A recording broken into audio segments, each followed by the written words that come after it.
Hello friends, welcome you all. आज हम vision IAS के 20 अप्रैल वाले डेली करंट अफेयर्स डिस्कस करेंगे। डिस्कस करने से पहले आपको भी ये पता है कि देश में कोरोना की स्थिति बेहद ही खराब हो गई। काफ़ी ज़्यादा इन्फेक्शंस बढ़ रहे हैं और ऐसे में आप लोगों के साथ आपकी पढ़ाई प्रभावित भी हो रही होगी, क्योंकि ये जो बीमारी है हम कह सकते हैं कि जितना शारीरिक प्रभाव करती है उससे कई ज़्यादा मानसिक प्रभाव करती है। भले ही आप बीमार न हो, लेकिन आपके मन में बेचैनी ज़रूर प्रोड्यूस करती है, और जब भी आपके मन में बेचैनी प्रोड्यूस होगी तो मान के चलो आपकी जो एफिशिएंसी है स्टडी करने की वो प्रभावित हो जाएगी। सिंपल सा इक्वेशन अगर बोले तो अगर आप 12 आवर भी पढ़ाई करोगे ऐसे माहौल में तो आपकी एफिशिएंसी 2 आवर्स 6 आवर्स तक की हो जाएंगी। तो ऐसी स्थिति से बचने के लिए हमें क्या करना चाहिए उसको तो मैं आपको बताऊंगा, लेकिन सबसे पहले एक कंसेप्ट को आप समझिए। यहाँ देखिए आप, जब हमारे देश में ये जो समस्याएं ठीक हो रही थी तो हमारा मूड कैसा था? ऐसा था, हम लोग खुशी खुशी अपनी स्टडी कर रहे थे और सब कुछ ठीक चल रहा था, पढ़ाई भी कंटिन्यू हो रही थी और जो भी प्रीलिम्स के लिए तैयारी है वो जोर शोर से चल रही थी और हमें आनंद भी आ रहा था क्योंकि हम अपने मकसद की तरफ आगे बढ़ रहे थे। लेकिन अचानक बस 10 दिन के बाद ही हमारा मूड कैसा हो गया? ऐसा। तो आप देख लो, एक सच्चाई आपको यहाँ समझ में आ रही कि ये जो आपकी मूड है वो डिपेंडेंट है। आप कभी भी ऐसी स्थिति में अपनी इफिशियंसी 100% देने में सामर्थ्यवान नहीं हो सकोगे। तो हमें क्या करना है?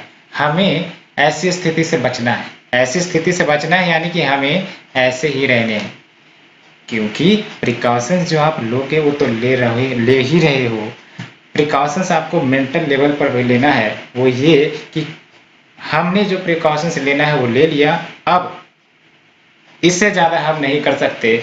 हमें अपना फोकस अपनी स्टडी पर करना होगा और हमें चिंताएं नहीं, हमें सॉल्यूशन की तरफ आगे बढ़ रही है, क्योंकि चिंता करने से आपके जो सॉल्यूशन क्रिएट करने की स्थिति होती है वो खराब हो जाती है, वो नहीं नजर आती। इसलिए ऐसी स्थिति अगर आती है जहां पर आप परेशान हो रहे हो, ऐसी स्थिति में आपको हमेशा ऐसे रहना है। और एक कारण और भी है ऐसी स्थिति हमें क्यों रखनी चाहिए, खासकर इस प्रकार की स्थिति आती है तब। आप देखो यहाँ पर, जब भी आप ऐसा मूड रहेगा आपका, आपने ऑब्जर्व भी किया होगा, ये आपके जीवन के साथ कभी ना कभी जरूर हुआ होगा। आपका जब ऐसा मूड रहता है तो इसका मतलब आपके साथ वेरियस डाउट्स भी आ जाते हैं जो बाहर से आपको अटैक करेंगे। जैसे आपको पढ़ाई में मन नहीं लगेगा तो आपके प्रति जो कॉन्फिडेंस है आपका वो कम होगा। उसके बाद अन्य 5-6 प्रकार की जो तीर हैं वो अटैक करेंगे आप पर, इस बात पर कि भाई साहब प्रीलिम्स काफी नजदीक है, टेस्ट नहीं दिया, वो नहीं दिया, या फिर ये बीमारी कब खत्म होगी। इस प्रकार की जो आपके विचार है वो बनने लगेंगे। ये तब हो रही है जब आपका मूड ऐसा है। और इतना ही नहीं, हमारा माइंड एक अनोखा परफॉर्मर है, वो ये कि ये क्या करता है, इस प्रकार के विचार को और ज्यादा मल्टीप्लाई करेगा। यानी कि अगर एक सोच रहे हो वो 10 और क्रिएट करेगा, 10 सोच रहे हो 100 और क्रिएट करेगा, और आपका मूड हमेशा और ऐसा करने का प्रयास किया जाएगा। इसलिए यहाँ पर आपको मजबूत रहना है, निडर रहने की जरूरत है, और ये सोचने की जरूरत है कि जो प्रिकॉशंस हमें लेने हैं वो हमने लिए, वो ले रहे हैं, लेकिन वो हमारे मस्तिष्क में नहीं इंटर करनी चाहिए। हमारे मस्तिष्क में कचरा कभी नहीं इंटर होना चाहिए, क्योंकि कचरा से कोई सॉल्यूशन नहीं बल्कि सॉल्यूशन का खात्मा होता है। इसलिए हमें सॉल्यूशन की तरफ देखना है, हमें जो प्रिकॉशंस करने हैं वो करें, और हमें अपना मूड ऐसे ही रखना है चाहे इस प्रकार की स्थिति हो। और याद रहे, एक यूपीएससी एस्पिरेंट के रूप में आपको ऐसे ही रहने हैं, क्योंकि आपको इस प्रकार की स्थितियां हैंडल करनी पड़ती है और आप करते ही हो। आप जब भी अपने प्रिपरेशन फेज में रहते हो इस प्रकार की स्थितियां आपकी हैंडल करनी ही पड़ती हैं, और आपने हैंडल किया भी है।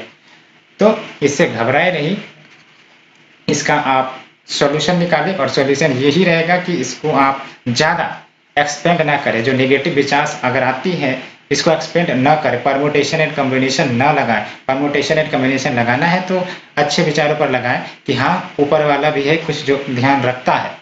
ऐसा नहीं कि सारी चीजें हमारे से ही कंट्रोल हो जाएंगी, कुछ ऊपर वाला भी है जो उनका नियम कानून चलता है, हमें उन पर छोड़ देना चाहिए। बाकी अपनी जो कर्तव्य है, निष्ठा है, वो आगे करते ही रहनी चाहिए।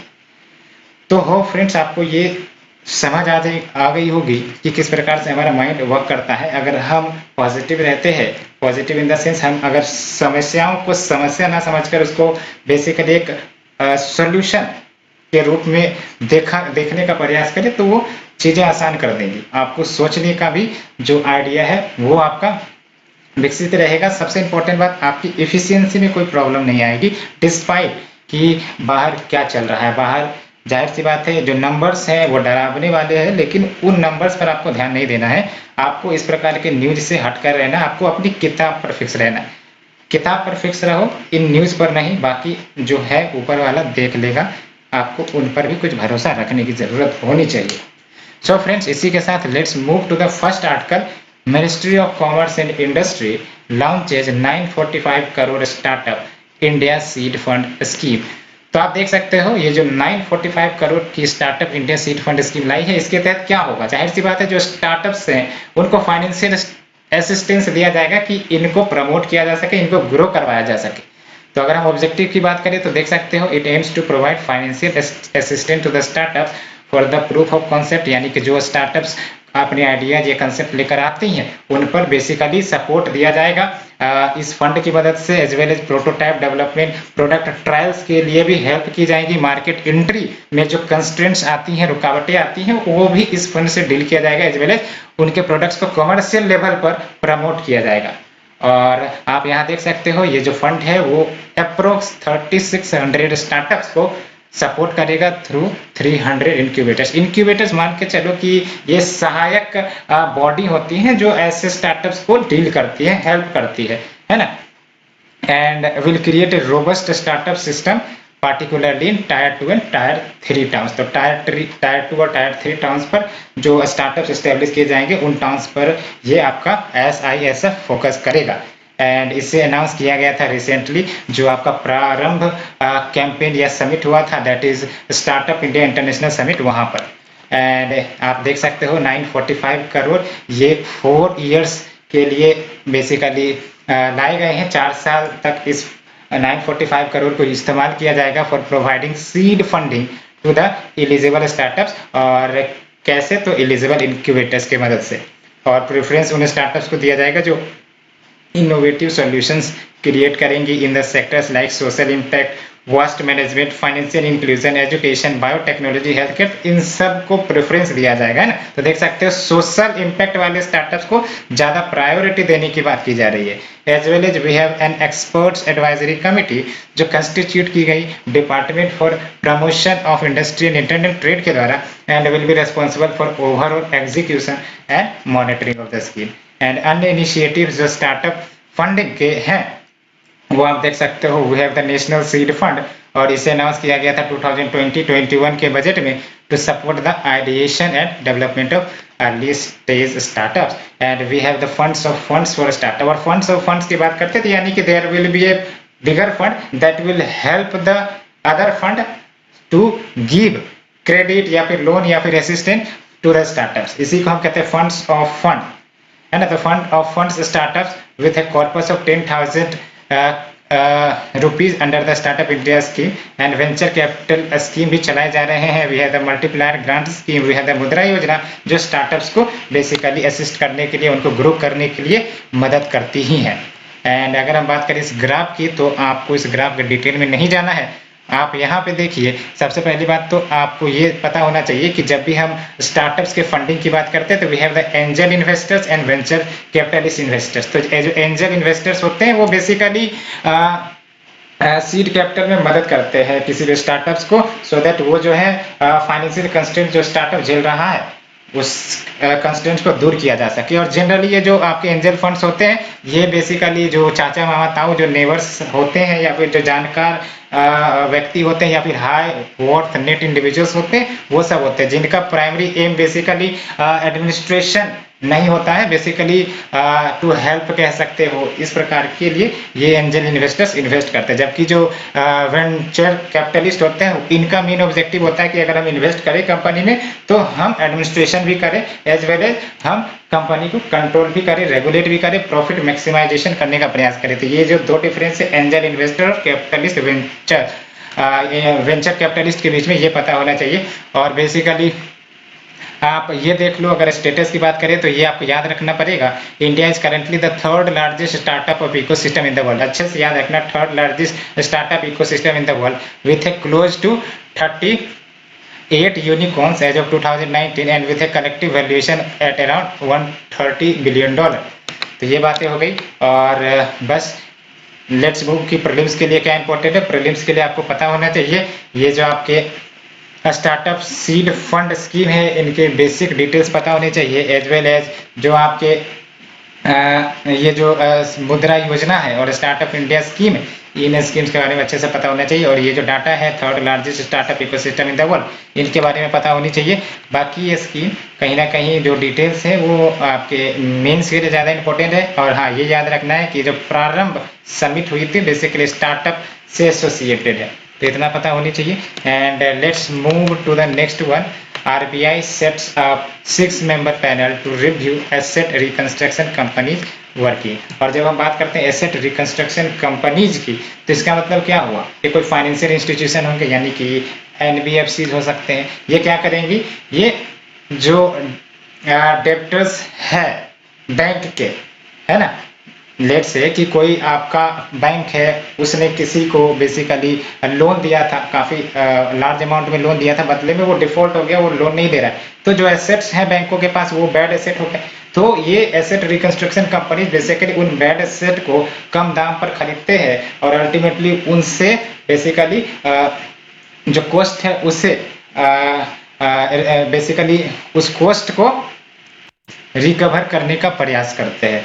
तो हमने देखा, और बेसिकली ये जो 6-member पैनल कमिटी है, it will undertake a comprehensive review of asset reconstruction company, and उसके बाद ये रिकमेंड करेंगे the suitable measures for enabling such entities to meet the growing requirements of the financial sector. और हमने बात किया asset reconstruction committee का basically companies की, तो ये स्पेशल कंपनी या फिर NBFCs होंगी जो डेप्टर्स ऑफ द बैंक उनको खरीदती हैं एट म्यूचुअली एग्रीड वैल्यू, और उसके बाद वो रिकवर करेंगे डेब्ट्स को ऑफ या फिर एसोसिएटेड सिक्योरिटी बैंक से, है ना। बदले में क्या होता है, इनको प्रॉफिट होता है कि फॉर एग्जांपल जो आपके बैंक्स हैं उनसे इन्होंने सस्ते में बॉन्ड्स खरीद लिया, या फिर जो आपके कोलेटरल्स है उससे खरीद लिया, और बाद में उनको रिकवर किया जाता है हायर प्राइसेस में, तो जो बदले में गैप है वो प्रॉफिट इनको होती है।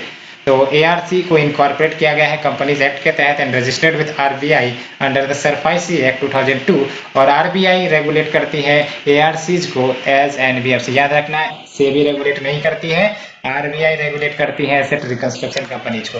बात करते हैं बेनिफिट क्या होता है ARCs का, तो बेसिकली दिस ARC मदद करती है to consolidate and clean up all bad loans, because इनका काम ही है बैड लोन्स को खरीदना और जो बैंकों के जो NPAs है उनको बेसिकली ठीक करना, क्योंकि जब ये खरीदेंगे तो जाहिर सी बात है बदले में वो बैंकों को पैसे देंगे, और बैंकों के पैसे देंगे तो जो आपका रिकॉर्ड है, बैलेंस शीट प्रॉब्लम है, वो अच्छा दिखेगा।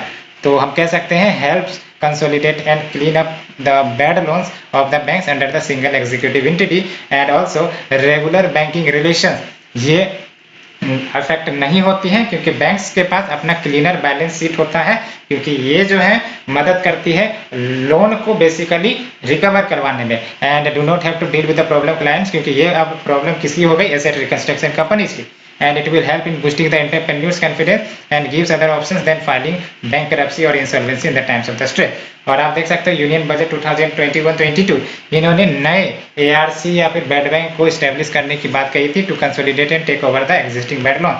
और अगर हम बात करें banks gross non performing assets की, ग्रोस नॉन परफॉर्मिंग एसेट यानी कि जितने भी बैंक्स है उनके जो NPAs है उनको हम जोड़ दें तो वो आपका ग्रोस नॉन परफॉर्मिंग एसेट्स बन जाते हैं। और बोला जा रहा है कि ये राइज हो सकती हैं from 7.5% of gross advances in सितंबर 2020 टू एटलीस्ट 13.5% इन सितंबर 2021, यानी कि आने वाले एक साल में ये जो आपका ग्रोस NPA है वो कम नहीं होंगी, राइज होंगी। इस डाटा को याद रखना, प्रीलिम्स में पूछ सकता है और आप कंफ्यूज हो जाओगे और आप कहीं ना कहीं गलती कर दोगे। तो बात करते हैं प्रीलिम्स के लिए क्या इंपॉर्टेंट है, तो एसेट रिकंस्ट्रक्शन कंपनीज के बारे में बेसिक जानकारी होना चाहिए कि ये जो बैड लोन्स है बैंकों के वो खरीदते हैं सस्ते दामों में और बेसिकली उसे रिकवर करने का प्रयास करते हैं, और जो बैंकों के बैलेंस शीट है उसको सुधारने का प्रयास करते हैं। और ये यूनियन बजट में क्या प्रपोज किया गया है ये पता होना चाहिए। और ये तो जरूर पता होना चाहिए कि banks gross non performing asset जो आने वाले एक साल में है यानी कि 2021 में, यानी कि दिस ईयर 2021, ये आपका बढ़ेंगी 13.5% हो जाएंगी, ये पता होना चाहिए। और बेसिकली बस इतना ही प्रीलिम्स के लिए आपको याद रखना है। और ये जरूर याद रखना है कि यानी ये जो आपका ARC है वो रेगुलेट होती है RBI के द्वारा as NBFC। And let's move to the next one. Indian energy exchange starts cross border electricity trade on its platform, यानी कि आपको पता है इंडियन एनर्जी एक्सचेंज यानी कि IEX एक प्लेटफॉर्म है। जिस प्रकार से आपका नेशनल स्टॉक एक्सचेंज होता है उसी प्रकार से ये भी आपका प्लेटफॉर्म है, लेकिन यहाँ पर आपका इलेक्ट्रिसिटी का ट्रेड होता है। न्यूज इसलिए आई है क्योंकि क्रॉस बॉर्डर इलेक्ट्रिसिटी ट्रेड इसके प्लेटफॉर्म पर हो रहा है। और ये अच्छे से पता होना चाहिए क्योंकि प्रीलिम्स में इस प्रकार के क्वेश्चन पूछ लेंगे कि क्या IEX प्लेटफॉर्म पर क्रॉस बॉर्डर इलेक्ट्रिसिटी ट्रेड होता है, तो आपको आंसर देना पड़ेगा हाँ, क्योंकि ये हो चुका है। And in a move that will lead to one building an integrated South Asian regional power market. तो क्या ऑब्जेक्टिव है? Integrated South Asian regional power market, जहां पर जो साउथ एशियन नेशंस होंगे वो इलेक्ट्रिसिटी का ट्रेड कर सकेंगे। And now the IEX commenced CBET on its power trading platform, and देख सकते हो region is faced with challenge related to electricity assets, यानी कि जो आपका साउथ एशियन रीजन है, जाहिर सी बात है एनर्जी डेफिसिट कंट्रीज है यहाँ पर, एंड यहाँ पर आपका इलेक्ट्रिसिटी एसेट्स में प्रॉब्लम है, डिमांड सप्लाई बैलेंस नहीं है and low per capita consumption है। तो इन सब समस्याओं को दूर करने के लिए ही इस प्रकार का जो कंसेप्ट लाया गया है। And we have the NTPC Vidyut व्यापार निगम लिमिटेड, जो कि सब्सिडरी है NTPC लिमिटेड की, और इन्होंने अप्रूवल लिया है फॉर नेपाल टू पार्टिसिपेट, कि आप IEX में पार्टिसिपेट करें।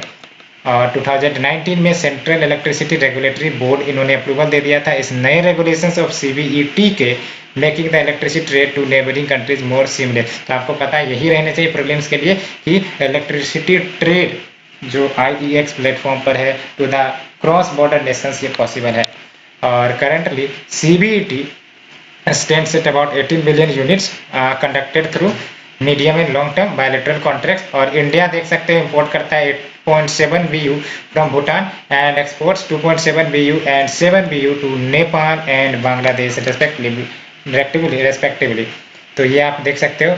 एंड बेसिकली सिग्निफिकेंस की बात करें of regional power trade in India, तो देख सकते हो as a surplus country India can become regional electricity trading hub.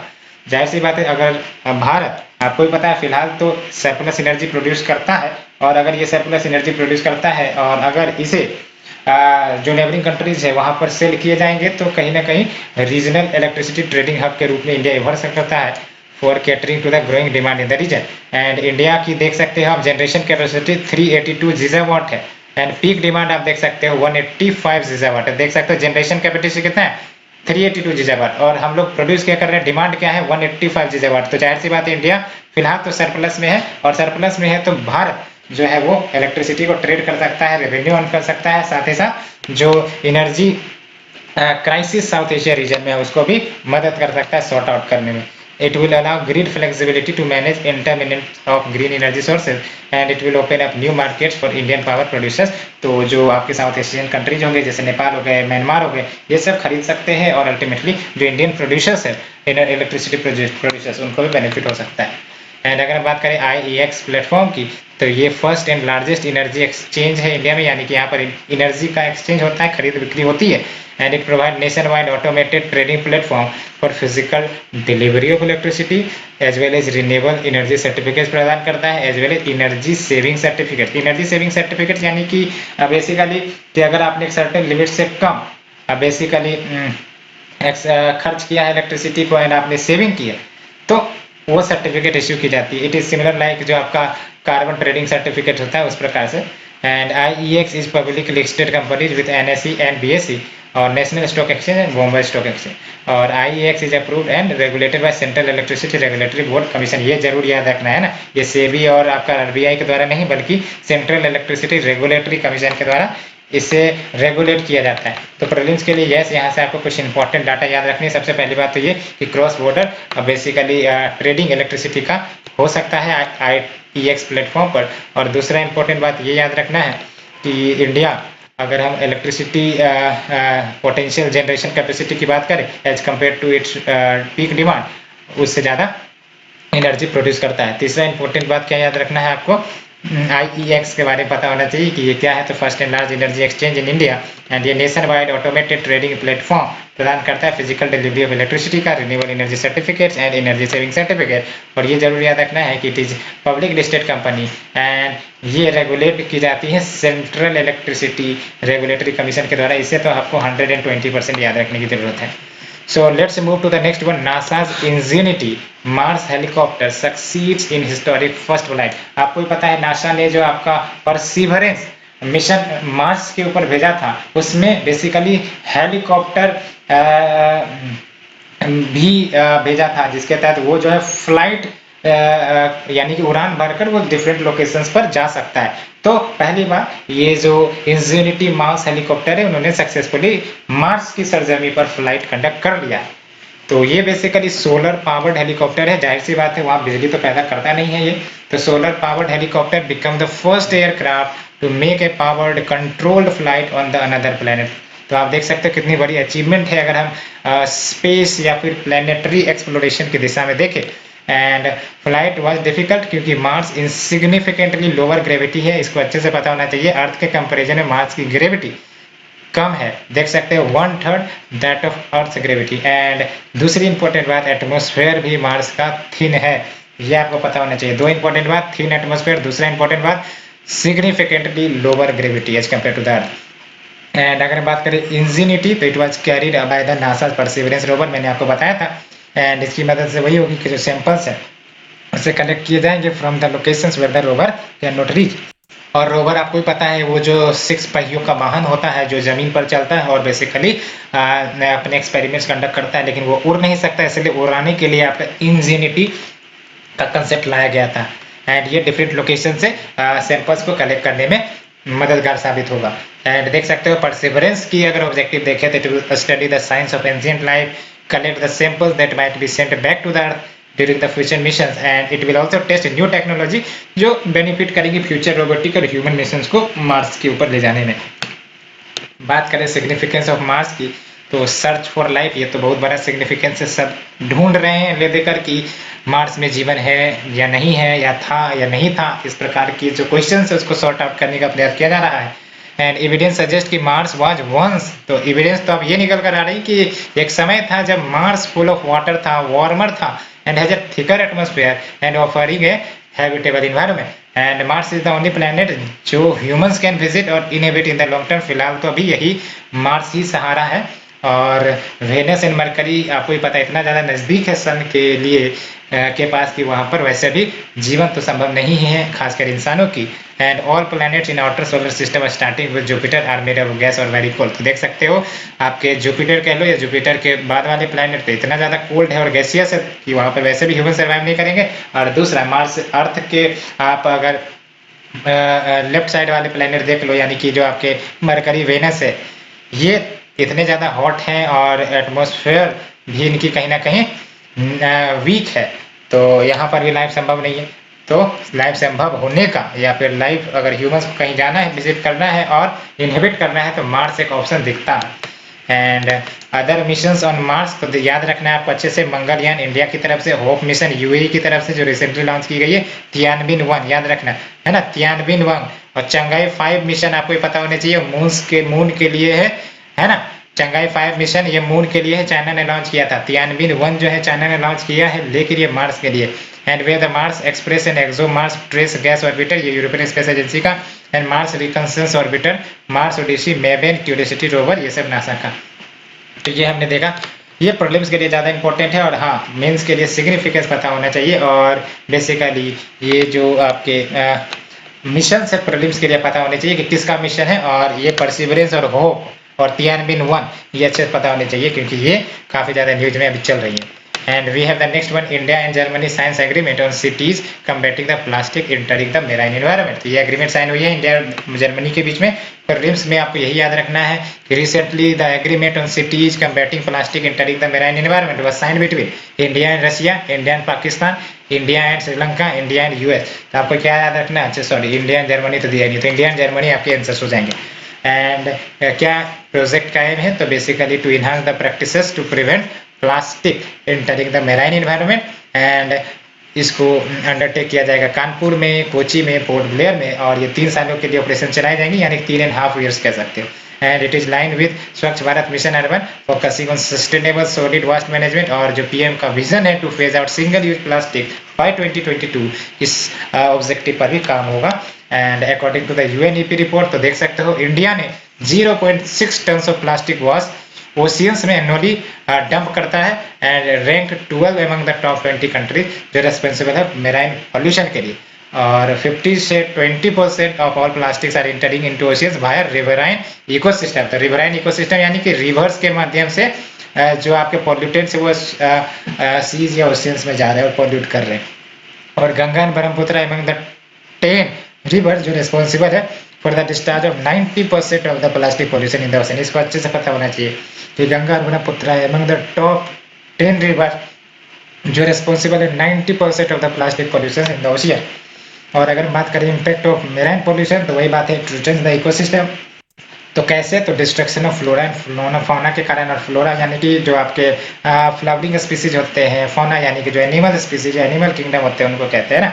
And affect the fisheries and tourism industry, and also affect the public health with concerns about microplastic. आप जानते हो microplastic इतना खतरनाक है कि वो बेसिकली ह्यूमंस को काफ़ी ज़्यादा परेशान कर रहा है, can cause cancer as well अगर वो इंटर करता है तो। अब तो सुनने में ये भी आया है कि मेराइन जो माइक्रोप्लास्टिक्स है वो ह्यूमंस के शरीर में इंटर कर रही हैं, इवन जो आपके बोर्न चाइल्ड है उनमें भी इंटर करने का प्रयास इस माइक्रोप्लास्टिक्स के द्वारा हो रहा है।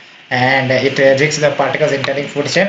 एंड स्टेप जो इंडिया के द्वारा लिया गया है, तो we have the MARPOL agreement यानी कि international convention on prevention of marine pollution. तो मार यानी कि मेराइन और पीओल यानी कि पॉल्यूशन। तो याद रखना है MARPOL deals with the prevention on marine pollution, and we have the prevention of marine pollution under the merchant shipping rules 2009। तो हमें याद रखना है merchant shipping rules 2009 also deals with the marine pollution control measures. तो बात करें prelims के लिए क्या याद रखनी है, तो आपको ये एग्रीमेंट किसके किसके बीच साइन हुआ है पता होना चाहिए, क्योंकि एनवायरनमेंट का सेक्शन है, क्वेश्चंस करंट अफेयर्स से ही आते हैं। एंड कुछ इंपॉर्टेंट डाटा था कि कुछ important data, Ganga and Brahmaputra top 10 rivers which are responsible for 90% of the plastic pollution in the ocean. And MARPOL के बारे में पता होना चाहिए, deals with the prevention of marine pollution. And now we move to the shorten news. It is Supreme Court junks plea on VVP8 matching with EVM. तो basically petition file की गई थी सुप्रीम कोर्ट में, जहां बोला गया था 100% matching करवाया जाए VVPAT स्लिप का with the electronic voting machines count to ensure transparency in the polling process. और जब भी इलेक्शन होती है VVPAT का इश्यू बार बार उठाकर पहुंच जाता है, और इस बार भी कुछ ऐसा ही हुआ है। और 2018 में बेसिकली सुप्रीम कोर्ट ने जो आपके नंबर ऑफ ईवीएम्स वेरीफाई करने हैं विद VVPAT वो बढ़ाकर 5% कर दिया था। और आपको पता होना चाहिए कि VVPAT एक मशीन्स होती है जिसके तहत जब भी आप वोट दोगे आपको एक 5 सेकेंड के लिए बेसिकली रिसिप्ट नज़र आती है, जिसमें ये पता चलता है कि आप जो है किनको वोट दिए है, और वो फिर अपने आप ड्रॉप हो जाती है बॉक्स में, और अल्टीमेटली वो फर्दर वेरिफिकेशन के लिए यूज किया जा सकता है। तो यही इश्यू है। तो बेसिकली अभी देख सकते हो टिल देट 1 ईवीएम पर assembly segment used to be verified. ये 2008 के डिसीजन 2018 के डिसीजन के बाद बेसिकली जो number of EVM so verified वो 5 कर दिया गया था पर असेंबली सेगमेंट, है ना। तो एक असेंबली से 5 ईवीएम्स अलॉन्ग विद वीवीपैट को वेरीफाई किए जाते थे। एंड VVPAT के वाले उन्होंने बताया ही प्रिंटेड पेपर स्लिप जो जनरेट होते हैं by attached printer with EVM, जहाँ पर पर्सन वोट को दिखाया जाता है to provide feedback to a voter on his actual vote की जो बटन आपने दाबे हैं वही बेसिकली वोट गया है। And Tripura begin shifting of Mizoram Bru refugees. And इससे पहले क्वाड्रीपार्टाइट यानी कि 4 एजेंसीज यहाँ पर इन्वॉल्व होंगी। तो अर्लियर एक क्वाड्रीपार्टाइट एग्रीमेंट साइन हुई थी among the centre state government of Tripura and Mizoram and Bru Reang representatives के द्वारा to facilitate permanent settlement of Bru refugees in Tripura. And आप देख सकते हो ओवर 30,000 ब्रूज कम्युनिटी लीव करती हैं, रहती हैं रिफ्यूजीज कैंप्स जो त्रिपुरा में बनाए गए थे जब इन्होंने यानी कि ब्रू कम्युनिटी मिजोरम छोड़ के भाग गए थे because of the ethnic clashes with Mizo tribe 1997। तो देख सकते हो घटना 1997 से ही चल रही है, जहां पर एथनिक क्लैशेस हो गए थे बिटवीन द 2 ट्राइब्स, एक तो आपका मिजो ट्राइब्स और दूसरा आपका ब्रू ट्राइब। तो उसके बाद मिजो ट्राइब्स ने वहां से इनको बेसिकली भगाया था, और ये जो भाग के बेसिकली त्रिपुरा में सेटल हो गए थे। और उसके बाद से ये जो इश्यू है चल रही है। और आप देख सकते हो Bru community also referred as Reang, तो ब्रू कम्युनिटी को रियांग भी कहते हैं। और ये Mizoram, Tripura, parts of southern Assam और ethnically distinct from the Mizos of the Mizoram. और आपको पता होना चाहिए ट्राइब्स के लोकेशन कहाँ रहते हैं, तो रियांग इन त्रिपुरा और categorised as particularly vulnerable tribal group. और आपको रियांग्स यानी कि ब्रू कम्युनिटी के बारे में पता होना चाहिए कहाँ कहाँ रिसाइड होते हैं, तो देख सकते हो मिजोरम, त्रिपुरा, असम और फिर आपके मिजो ट्राइब तो पता ही है आपको, मिजोरम प्लस जो अन्य नॉर्थ ईस्टर्न स्टेट्स हैं वहाँ पर।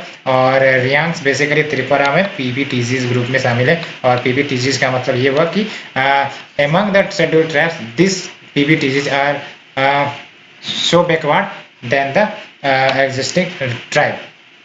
And now we have the next one, currency watch list. और बेसिकली यूएस ने 11 कंट्रीज को, जिसमें इंडिया भी शामिल है, चाइना, जर्मनी, इटली, उनको करेंसी प्रैक्टिसेस मॉनिटरिंग लिस्ट में डाल दिया है। एंड लिस्ट इंक्लूड्स कंट्रीज जो यूएस को लगता है कि they are engage in unfair currency practices. कैसे, तो वो डिलिबरेटली यानी कि जानबूझकर अपने करेंसीज को डिवैल्यूएट कर देते, डिवैल्यूएट यानी कि उनकी वैल्यू को कम कर देते। क्यों किया जाता होगा?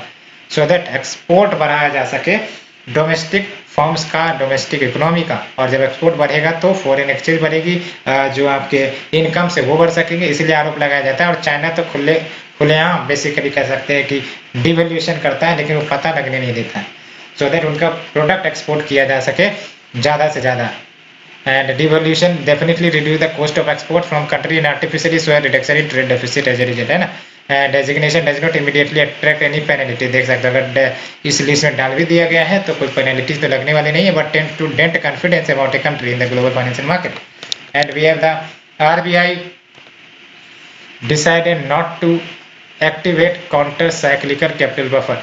तो बेसिकली CCY भी यानी कि काउंटर साइक्लिकल कैपिटल बफर की बात करें तो ये क्या है? इक्विटी कैपिटल, कैपिटल यानी कि जो आपके सीड फंड होते हैं वो हो गए आपके इक्विटी कैपिटल, जो बैंक के द्वारा रखने पड़ते हैं, केप्ट करने पड़ते हैं to meet the business cycle related risk, है ना। तो जरूरी होती है, जैसे बिजनेस साइकिल मतलब बूम पीरियड या फिर जो आपका स्लो डाउन पीरियड, तो ऐसे जो क्राइसिस आ सकते हैं। और ऐसे क्राइसिस से निपटने के लिए अगर आपके पास वो डेफिनेट इक्विटी कैपिटल नहीं रहेगा तो आपकी जो बिजनेस है वो प्रभावित हो सकती है, बैंक की जो हालत है वो और खराब हो सकती है। इसलिए ये जो आपका काउंटर साइक्लिकल कैपिटल बफर है वो इक्विटी कैपिटल कह सकते हो, to be kept by the bank to meet business cycle related risk. और देख सकते हो एम की बात करें तो बिल्ड अप एक buffer of capital in good times, जो डिफिकल्ट टाइम्स में यूज किए जा सकते हैं। As well as it restricts the banking sector from indiscriminate lending in the periods of excess credit growth. And आप देख सकते हो it is a part of Basel 3 norm 2010, जो आपका पोस्ट 2008 रिसेशन के बाद आया था,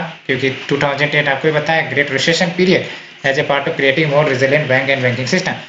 और RBI issued guidelines on CCYB in 2015 but has kept the ratio 0% overseas. And France draft ecocide bill, तो क्या है बेसिकली ये? तो फ्रांस नेशनल असेंबली इन्होंने अप्रूव कर दिया है the creation of ecocide offence, और basically as a part of battery of measures aimed at protecting the environment and tackling the climate change. तो देख सकते हैं ये बिल क्या होगा? इकोसाइड यानी कि बेसिकली सर्टेन मेजर्स जो एनवायरनमेंट को प्रोटेक्ट करने का प्रयास करेंगी और क्लाइमेट चेंज को टैकल करेंगी। क्या ऑब्जेक्टिव है? To strengthen the sanction available to deal with serious and durable cases of international pollution of water, air and soil. तो टेबल माउंटेन नेशनल पार्क कहाँ पर है ये? तो देख सकते हैं न्यूज इसलिए रही है, wildfire started at the Table Mountain National Park. और आपको लोकेशन पता होना चाहिए, it is situated at the south western tip of South Africa in the city of Cape Town. तो बस आपको इतना ही पता होना चाहिए कि ये टेबल माउंटेन नेशनल पार्क कहाँ है। तो basically south western tip of South Africa, यानी कि साउथ अफ्रीका की मैप है उसका साउथ वेस्टर्न लोकेशन इस साइड में वो आपका लोकेटेड है in the city of Cape Town. And it has 2 world renowned landmark with its boundary, एक तो आपका टेबल माउंटेन और दूसरा Cape of Good Hope. Now the last news is Xinjiang, और जो आपके ह्यूमन राइट्स वॉच है and international non governmental organisation, याद रखना ह्यूमन राइट्स वॉच ये basically international non governmental organisation है। And it has appeal to the United Nation की investigate करिए the allegations China's government is committing crimes in the Xinjiang region. And Xinjiang की बात करें ये चाइनीज ऑटोनोमस रीजन है, और ये आपका north west region of China है, और ये कंट्रीज बिगेस्ट रीजन है, ये भी पता होना चाहिए। मोस्टली डेजर्ट रीजन है और produce about a fifth of world's cotton and it is rich in oil and natural gas as well. और खास बात तो ये है कि Xinjiang houses Muslim Uighur population who is facing repression from the Chinese government. तो आपको पता होना चाहिए सियानजिंग और जो उइगर पॉपुलेशन के बारे में जो आपका ह्यूमन राइट वॉल्यूशन आ रहा है उससे रिलेटेड आपका न्यूज है। और ये भी आपको पता होना चाहिए, लास्ट न्यूज में वैसे तो दे ही दी गई है कि सेंट्रल गवर्नमेंट ने अनाउंस किया है every person above the 18 years of age will be eligible to be vaccinated against कोविड-19 फ्रॉम मई 1 2021 ऑनवर्ड। और सबसे बड़ी सोल्यूशन यही है कि you have to follow 10 minute meditation rule in this phase to avoid mental distractions and remain in peace. तो ये आपको फॉलो करना चाहिए फ्रेंड्स, क्योंकि काफ़ी ज़्यादा बेनिफिशियल होगा स्टूडेंट्स के जीवन में, खासकर यूपीएससी पेरेंट्स के जीवन में। ये मेडिटेशन एक अभिन्न अंग होना चाहिए, इससे कभी दूर नहीं होना चाहिए। आपको मेंटल पीस देगा, साथ ही साथ आपकी एफिशिएंसी को मजबूत करेगा। So thank you friend, thank you very much.